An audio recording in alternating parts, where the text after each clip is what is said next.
Hello, and welcome to today's episode of Real Life, Real Love with myself, Sarah Michelle, and Hayley Henderson. Today, we're going to be talking to those of you who have been following all of the dating advice out there, getting all the scripts and all the how-tos, and still struggling and wondering, what the heck is going on? Before we do, though, I'd like to take a moment to introduce myself and give Hayley a minute to introduce herself. So I am a sex, love, and intimacy coach, and I help men and women get into relationships and then maintain relationships with polarity, healthy communication, healthy sexual expression, and all of that good fun stuff. You want to introduce yourself, Hayley? Yeah, I was just listening. I'm like, yeah. Hayley, I am a stylist. I help women use their everyday clothes, so not just for events, actually using your wardrobe as a communication tool, which is what it does. Within 1/10 of a second, we communicate based on what we're wearing and using that to your advantage, whether it's if you're having a down day, how to pick yourself up, or if you're going to go somewhere to the grocery shop or to go out to, I don't know, somewhere you're going and you want to feel a certain way or produce a certain outcome. You can use your clothes as a tool to accomplish that. Okay, so let's hop into it then. And I'm going to share right off the bat that one of the reasons we struggle when we get too far into the how-tos or the scripts and stuff is because it takes us out of our body and our feminine energy, and it moves us into our head and our masculine energy. Well, if you're watching this show, you're a woman who enjoys being in her feminine energy and wants to be in her feminine energy in her romantic relationships. So you can see where the disconnect is there. You're trying to show up in your feminine, but you're actually using your masculine energy to try to show up in your feminine. It's just like that's the big issue and why it isn't working. So when we come across those videos and those articles and stuff that are how-tos and scripts and stuff like that, go ahead and use that to learn in the background on your own time. But that's just to learn and to understand things better. When you're actually moving forward in dating and relationships, you want that information to already be integrated so that you can be functioning from your body, your intuition, and your energy. It's like understanding how the car works or understanding how other things work. You don't need to know it in the present moment when you're driving, how that fuel is burned or anything else like that. And if you're in your mind and following a script or a structure that somebody else has given to you, it's artificial. It's like somebody trying to put a different skin on you. It's not sustainable. It's not something relationships are emotions based. And then we come up with structures and things around it, that containers, that contractual agreements of living together, or agreements in terms of how other things function in your relationship. But the relationship, the space between you two, is actually an emotional space that nobody can structure or stipulate how it is, because in the moment in front of somebody, you feel it. This is why sometimes somebody goes, I just don't know what it was. Or you're trying to say, how did that work? You went from this kind of relationship and all this drama to being in this one. And that person often cannot just say, oh, I followed this advice and I said this to this person and we went on X amount of dates and then I was successful at this point. Those people that are you can get engaged within 1 year, and these are masculine, physical, structural goals. And being a woman in a relationship where it's healthy, it's successful immediately, and midterm and long term and sustainable, you have to be in your body. You have to be yourself. You have to be able to, at any split second, make a decision or to feel in a way. And what Sarah was saying before about that information, that is, so when you have a panic attack, if this is a very different kind of relationship to a previous one, you have that internal structure to go, it's okay. I know how this functions. It's going to be okay, because the person I'm in front of is going to, help me emotionally get through this, not tell them how to emotionally get you through this. Or there is no way that you can make that person follow this perfect script of being a man, because they don't. You can't control men. Yeah, so most of the women who show up to work with me know that they want to be in their feminine just because they know they want the masculine man. Like that's the desire they have, is they want the masculine man. Then they recognize, oh, I want to be in my feminine more. But when they come to me, they really are in their masculine energy a lot. In fact, a lot of them show this very easily in their body. You can see it because they're coming forward like this, right? They're bringing their head out ahead of their heart. They'll also start to do things like close off their heart space. So their shoulders will be rounded and they'll be more like closed off, these sort of things. So one of the first things I work with them on embodying feminine energy is really just the intuition that they get from their body, like learning how to feel their body and listen to their body, because they're so used to running things with their mind. They don't even hear the internal dialogue that's happening all day long, and they're not getting most of their signals. So we work on things like as simple as when you have to go to the bathroom, recognizing that your body's saying, I have to go to the bathroom. Because how many of us are so used to being busy, whether it's with kids or work or household, like whatever it is, we're so used to going that we've turned off that signal. And we'll actually get to a point where we're grumpy and short with other people, and we don't recognize that the only reason we're doing that is because we need to pee. Like if we would just slow down and get quiet enough, which is not a lot, but enough, we could just go pee. Yeah. And if you listen to your body and you pee on like a healthy, regular schedule or whatever, like that's like 3 to 8 times a day. It's not even that many times in a healthy body. No, there's it reminds me of that scene from that family. Oh, it's the family show with Sofia Vergara, and she is wearing heels and they break, I think, and they're at Disneyland, and they go and get her a pair of really fluffy slippers from the gift shop, and she puts them on and she's like, oh, oh my God. And she was like nice all day, and they were like, you're so nice. And then she said something about her feet hurting, and they were like, are you always so bitchy because your feet are sore? And she's like, oh, because she was, always wearing big heels. What you were saying just reminded me of that. And I was like, yeah, because she wasn't like, I can't even remember the rest of the show or what the outcome was, but she was just like, walking on these like giant fluffy slippers, and they were just like, you're being so nice. And because she was like so happy, and she didn't like associate with her body that maybe she was in pain, and that's what was making her like grumpy and bitchy all the time. It just reminded me of what you were saying. I was like, yeah. Well, maybe we should talk about clothes for a minute, because that's something I've learned as I've embodied my feminine more and more, is like how important fit, texture, structure, all of these things are to me. And I vocalize that now in my relationships. I had someone ask me recently, he said, are there any plans you want for tonight? Like, what do you want to do tonight? And I said, I'm about to start my cycle. I don't want to do anything. And that was like my cue for, please don't plan anything where I have to wear anything other than like yoga pants, old shirts, whatever I want, because I don't want to be sitting on a date, or I don't want to be on a date thinking about my bloated gut sticking out and stuff like that. Like, I just want to be present. And I can do that if I put on the right clothes. It's not about, oh, I need to lose weight, or, oh, I need to balance my hormones. It's not about fixing anything. It's just about like honoring what my body's asking for. And she's not asking to be in a cute little structured dress and heels at all right now. So there will be a time of the month where I love that sort of stuff. And I love to go out and whatever. But yeah, I do think like outfits make a huge difference. Even colors. I still struggle personally, and I found this out last summer, but I still struggle with wearing yellow. I think I look okay in yellow, but I get cranky as fuck when I wear yellow. So I have to pay attention to when I wear it, and I'll usually only wear it if I'm going to be, like at home or by myself or somewhere where I can kind of do the personal development along with it. But if I'm not wearing yellow on a date, no way in hell.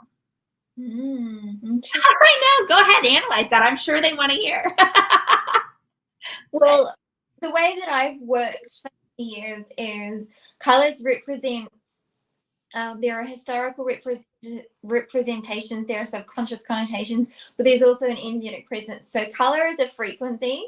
Each color like if you look it up, like the light spectrum, like where it comes out in the light spectrum, it's a specific frequency. And so our eyes read energy and frequencies. So we don't see everything like cats and dogs do. We know they see different stuff, but our eyes still read color as information. So when we wear certain colors, there's colors that we just resist, like maybe you're yellow. And often that is, in my work, I associate that with our frequency and energy centers of the chakra, the personal and transpersonal system. So your root chakra is red, which a lot of people know, which is associated with your physical body, your bloodlines, power, and authority. Your sacral is orange, which is like right between your hip bones, like right in the middle where your sexual organs are. And that's associated with sensuality and power. Like if you think about, and if you ever get stuck on stuff, where do people hold their weapons? Like where, if like somebody wants to do something, they're not like up here, like ready. It's down here where their power center is. And you'll see this is a good point.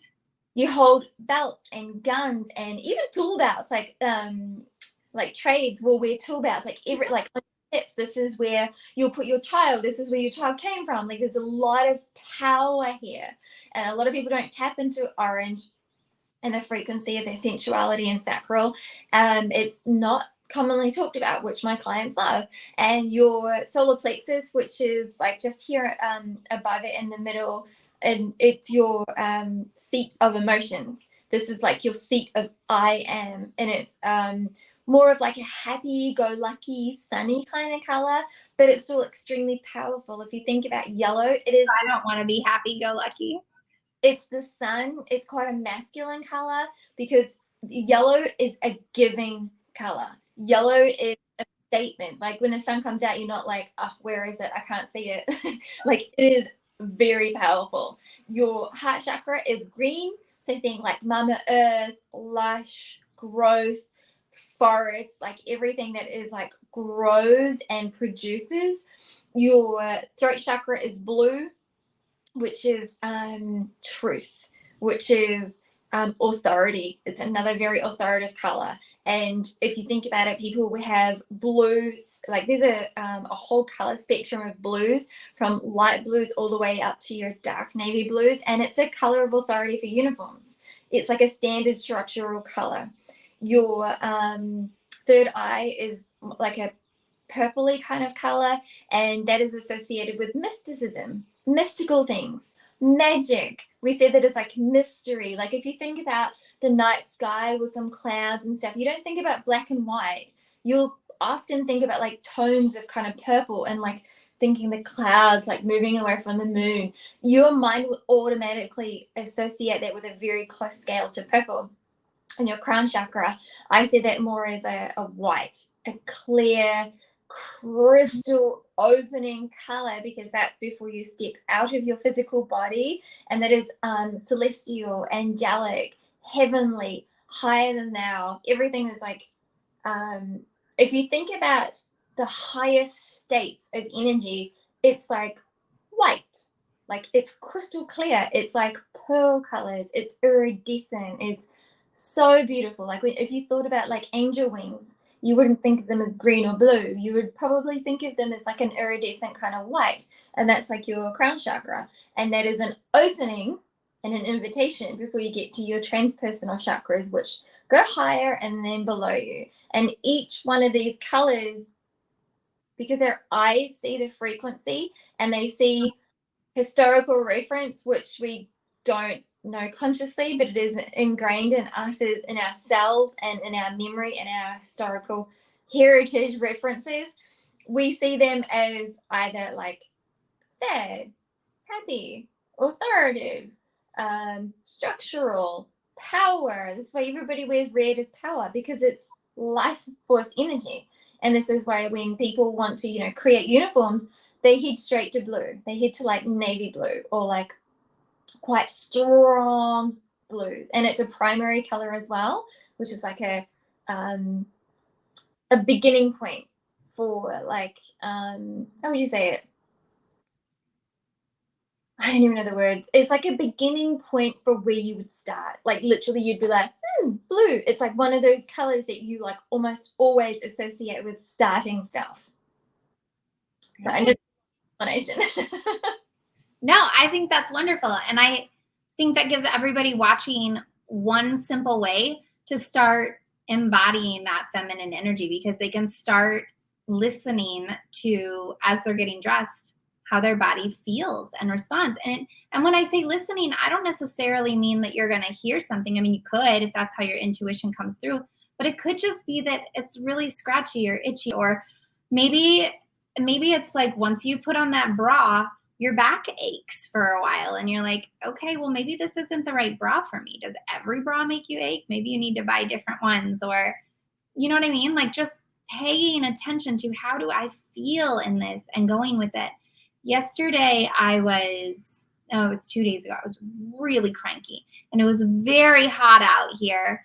And I felt like I had nothing to wear. But every time I would go to my closet, I was refusing to get dressed for a while because I was so cranky about it. And every time I would go to my closet, this green shirt would stand out to me. And I'm like, I don't want to wear that one because I don't want my arms out. And not. Anyway, I finally was like, fine, I'll put it on because it's the only thing that keeps standing out to me. I put it on. I was like, oh, I feel so good in this. And then I wore it to a friend's house and she's like, I love that shirt on you. It makes your eyes look so pretty. What the hell? But that's that feminine part of like following your intuition and feeling into that, instead of walking to your closet and saying, okay, it's hot out, so I need to wear this, that, or the other. Like just doing it and wearing what you want to wear. So that's like one way to start embodying and feeling into your feminine energy. I also wanted to talk about dance. And we have two different dancers here. Hayley is very trained in dancing.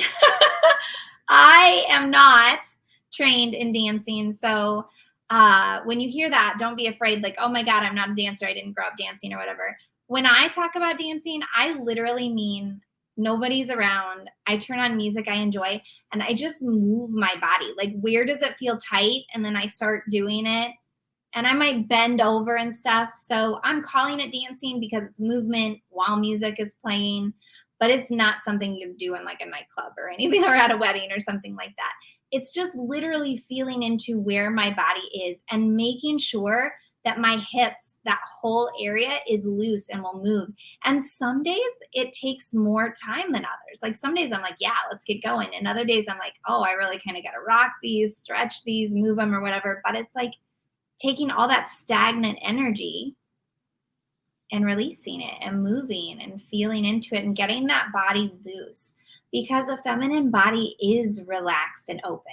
It can't be relaxed and open when you have aches and pains in different areas, or when you're holding traumas and stuff. Now, I'm not someone who likes to over process that necessarily. So when for example, I know that the whole hip area and stuff holds a lot of trauma, I don't worry a whole lot about bringing things to a conscious level through journaling and things like that, unless there's something that's really stuck that I can't figure out. I like to just move and know that when it feels stuck, oh, there's something there. Let me keep moving with the intention that it's being released. And once I can feel flexible, fluid, like movement in that area, then I just trust and assume that it's been taken care of. It feels easier to me. I guess that's like, as I say it out loud, I didn't even realize it, but as I say it out loud, I guess that's just a more feminine way to handle it than a lot of the coaching stuff we're taught is masculine, because it's mindset work. And it's all about how much stronger can I be than my thoughts? How The can other thing is when you're learning something, often as like a receiver of that information, what you're looking at is somebody standing. Like what we're doing is quite masculine and structural and informative. And it's sometimes hard to take that information and integrate it, not do the same thing and be present in your body. Like to receive the information, you need to receive it, but then we feel like we need to go and do it. And that's what also shifts you straight back into your head or out here somewhere, like thinking, into the future and feeling very anxious, thinking about the past and feeling very sad or depressed. Like all of these things tell you where your power is and where you are. If you're not just sitting there like, he smells really good, and not having to worry about like, was it a cologne, what brand is it, what did he do, why does he smell nice, does he always like that, like nothing like that, just being like, I really like that, and feeling that. And the crazy thing is every time you do that and just like whatever is in front of you that you're actually enjoying about being in this person's presence, the minute that you enjoy that is the minute that man in front of you is just like, I do not know what is going on, but I like it. Like they love this. They love seeing you enjoy whatever it is. And they may be highly amused. If you say you smell really good, they're going to be very amused, especially if they're like, oh, it's not much. Or they might be like, yeah, it's like my favorite clone and I bought it from this place. And, it can open up a lot of stuff about that person. And it's not heavy stuff. It is not like, were you married or how many kids have you, like none of this kind of first date stuff. Yeah, none of that stuff. It is just, who are you? Who am I? How can we enjoy this moment together? Do we like enjoying moments together? And it's not scripted, it's not structured. You're fully present in your body. All of your power is here. It's not in the past, it's not in the future. You're not worried about anything like that. You've put on your favorite clothes because that's what you should do when you're going on a date. Colors and fabrics and textures and fits that feel really good for you. Like if you need to wear yoga pants, wear yoga pants. Because you're going to be in your best feelings. And when you're in your best feelings, you can fucking love that. You radiate. Yeah. So, yeah, showing up as a look. It's actually about showing up as yourself, as your best self, and whatever that is. And it's not found in a magazine. It's not found on like the 5 latest must-haves for spring. It's actually what feels the best. Because when you show up physically in your body like that and melted and available and receptive and not like, is he going to be this or is he going to be that? Like all of that internal chatter, especially from failed relationships, you do look at this person in front of you and think, how do I get all the information I want out of him to know if he's worth my time for the next date? Like, all of that stuff that typical dating coaches and advice tells you, which is that scripture stuff, which is having that structured, like, how do I know right now? But like, just, what if you just throw that out? What if you actually enjoy this person in front of you? Yeah. What if you stop looking for red flags and green flags, but you just enjoy your time and notice how you feel afterwards? And because it's so different, and if you do like this person, he's going to be like, I don't know what you're doing, but it is different to everybody else. And you can be like, just living. I was with someone recently and we were laying in bed after we had sex, and I was like using his arm as a pillow, but my back was to his body, so I was like turned away from him, but snuggling still. And I was laying there and I didn't realize it until he asked. I don't even know how long I was laying there, but he finally said, "What are you thinking about?" And I was like, shit, I'm thinking about nothing. Like, and I said that to him. I was like, actually, I'm thinking about nothing. I feel so safe. I was just relaxing. I said, I'm so happy I'm not in charge right now. And I don't even know what he said back to me. He said something, but I don't know what he said. He let me stay in my moment, basically. So I didn't have to like turn around and start talking or do anything else. But it was like, I needed that. I wanted that. And that's something that's beautiful about being in the feminine, is that you really can just, like, I had no thoughts in my head. And it was cool, because how many times do we get to do that? It's not often.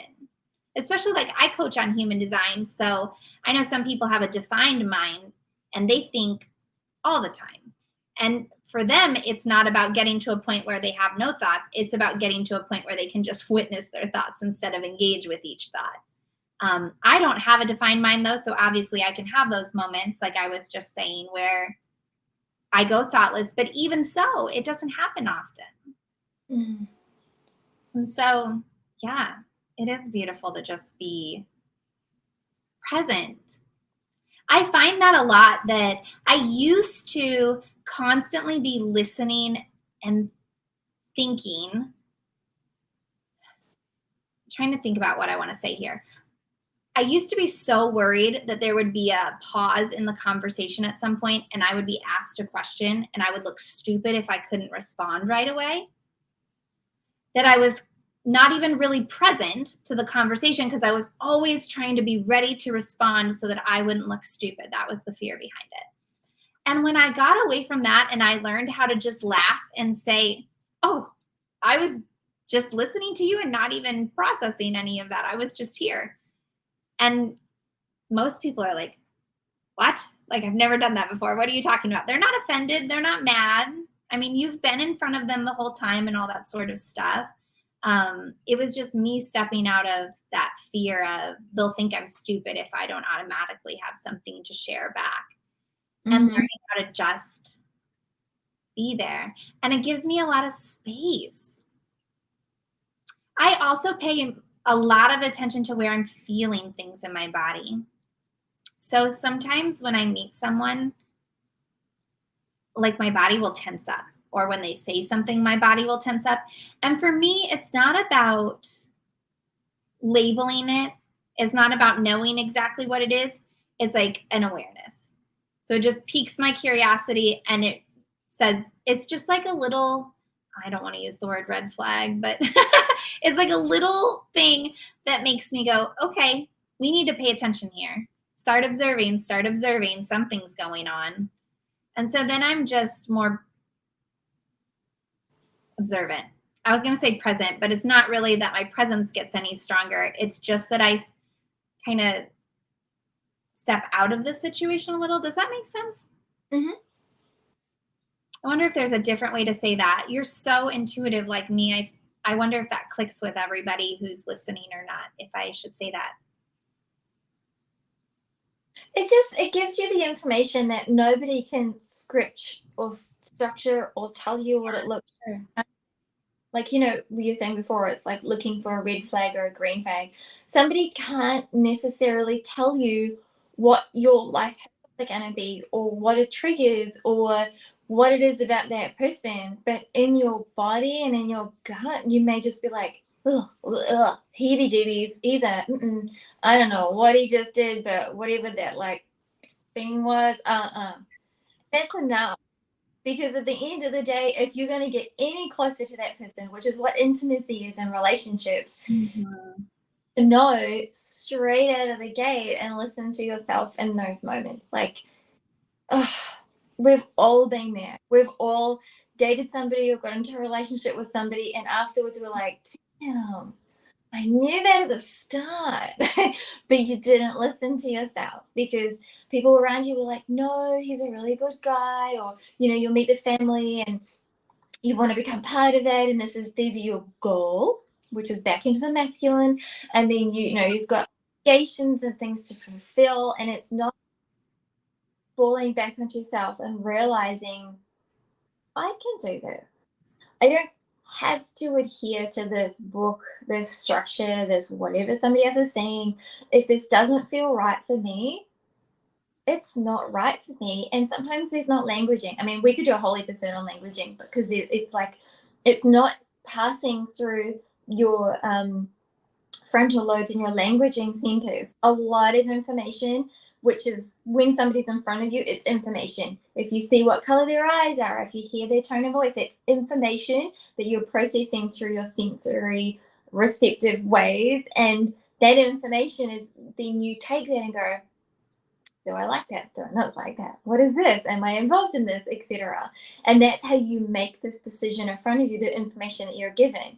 And if you're being given a script to go and do this and be this in front of this person to achieve this goal and get engaged within 3 months, and then, you know, to have this kind of like, it's all too structural and given to you, and you'll sit there, you'll get to like 1 year, 2 year, 5 years, 10 years in this marriage or this relationship and just be like, can't fucking stand this person. I don't know how I got here.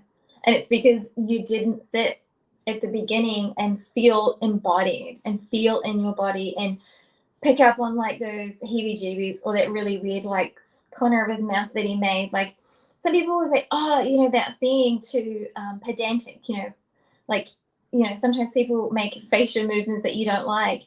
Do you know what? It's an indication you don't like it. And you're allowed to not like it. It's okay. There are billions of people on this planet, and you don't even have to be with one. Like, there's no pressure. And there's only, I think, moving forward in conscious relationships, being yourself. If you want to win with yourself, with a partner, and long term, and have like happiness and ecstatic orgasms and life experiences, and to be fulfilled, we can't take what somebody tells us we need to be doing. We can't like listen to a rule book. We can't listen to the coaches that say do these top 5 things or look for these red flags or etc.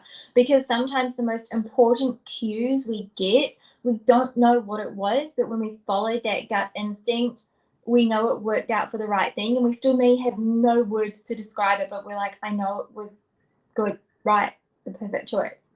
And it's okay. You don't have to know what to call it. Like if your body is telling you, your body's telling you. That's yours. That's your information. That's like the perfect ending for this episode. So I'm just going to let you sum it up there. And thank everybody for listening. Please remember to like the video.